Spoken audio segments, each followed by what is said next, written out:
Chacun d'entre nous a des noms de souvenirs, de mémoires qui ont scandé sa vie. C'est la même chose pour l'humanité.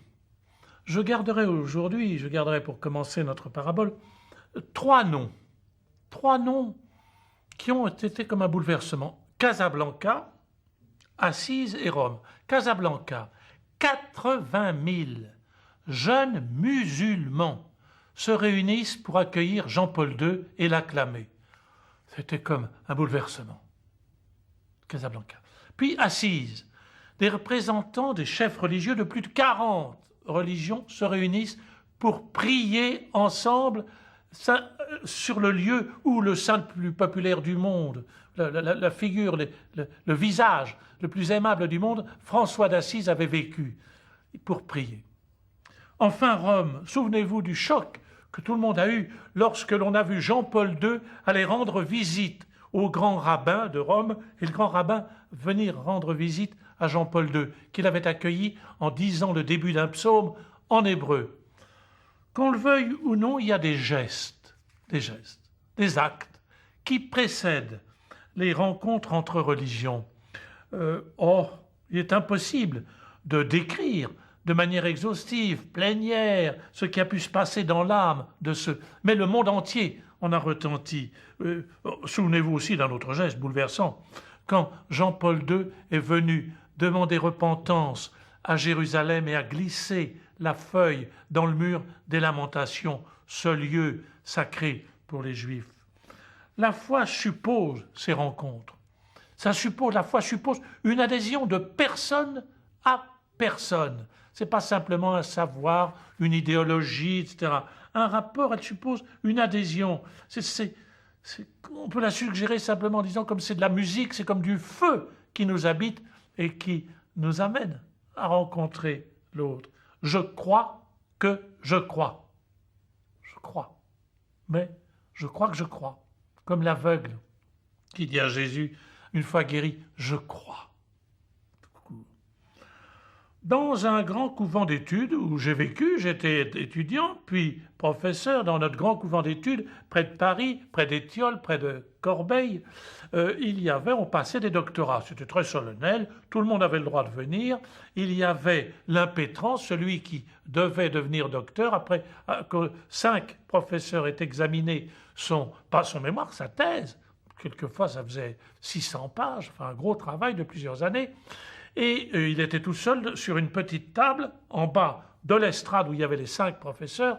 Et un jour, ensuite, après le dialogue sur la thèse, la présentation, etc., il y avait des questions. Il devait répondre aux questions de ces 5 professeurs. Et l'un d'eux lui demande est-ce qu'on peut savoir si l'on a la foi ? Peut-être un peu similaire à la question que les juges de Rouen avaient posée à Jeanne d'Arc. Savez-vous si vous êtes en état de grâce? Et vous vous souvenez de la réponse de Jeanne d'Arc? Si je n'y suis pas, Dieu m'y mette. Si j'y suis, Dieu m'y garde.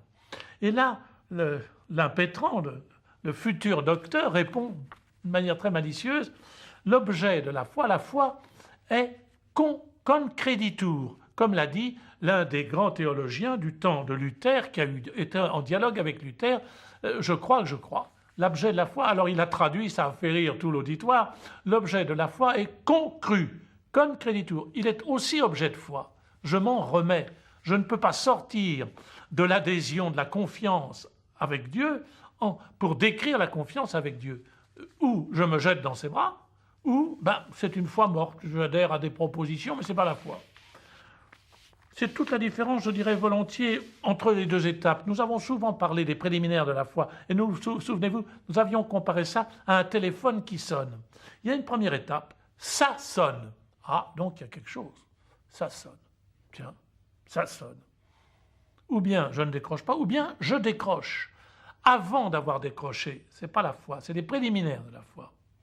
Quand je décroche, je reconnais la voix. Ah, c'est toi.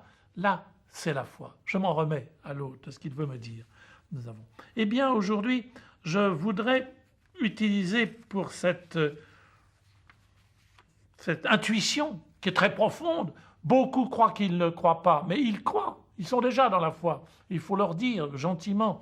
Je prendrai volontiers comme titre à notre parabole « Le savant et l'enfant de cœur ». le savant et l'enfant de cœur, c'est deux anecdotes qui ont une valeur de parabole, où elles sont très simples, très discrètes, mais très fortes. Vous les connaissez sans doute déjà, surtout que l'une d'entre elles a une chapelle dans une des grandes églises du centre de Paris pour nous rappeler cela. Charles de Foucauld, elle concerne Charles de Foucauld et le vicaire de la paroisse Saint-Augustin.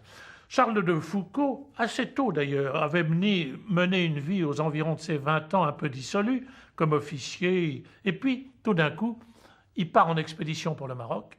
11 mois d'expédition cachée, il se cachait. Il évitait, par exemple, Marrakech, il n'est pas entré dans Marrakech. Il a contourné Marrakech et il avait un compagnon avec lui, il faisait croire qu'il était chirurgien, qu'il était médecin.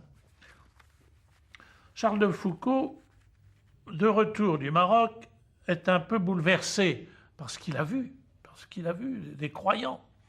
Et il va à Saint-Augustin, il demande un abbé avec qui il puisse discuter.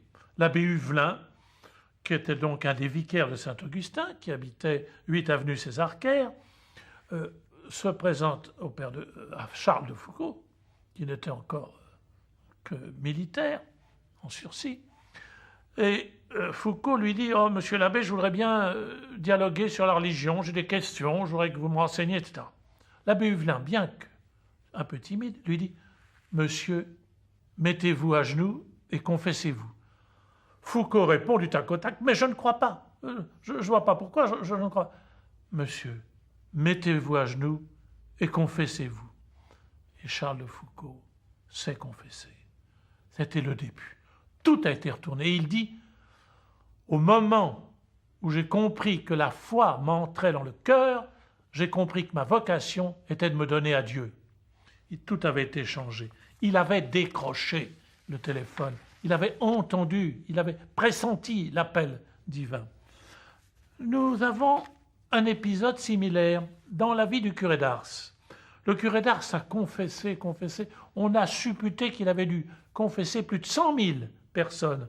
Et d'une manière épuisante, quelquefois il restait 12 heures, 17 heures au confessionnal. Il ne dormait que 2 ou 3 heures.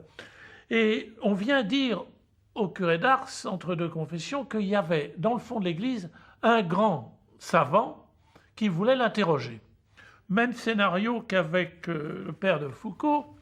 Le savant lui dit « Monsieur l'abbé, je voudrais bien vous interroger, mais je n'ai pas la foi. » Alors recul du curé d'Ars, bouleversé, qui lui dit « Mais alors, mon pauvre monsieur, avec le credo, mon enfant de cœur en sait plus que vous. » Ah, réponse du savant, « Ah, je voudrais dialoguer, discuter avec vous. » Et le curé d'Ars le prend par le bras, l'emmène jusqu'à la grille du confessionnal et lui dit « Mettez-vous à genoux, confessez-vous. » Réponse du savant « Mais il y a si longtemps, je ne sais plus me confesser.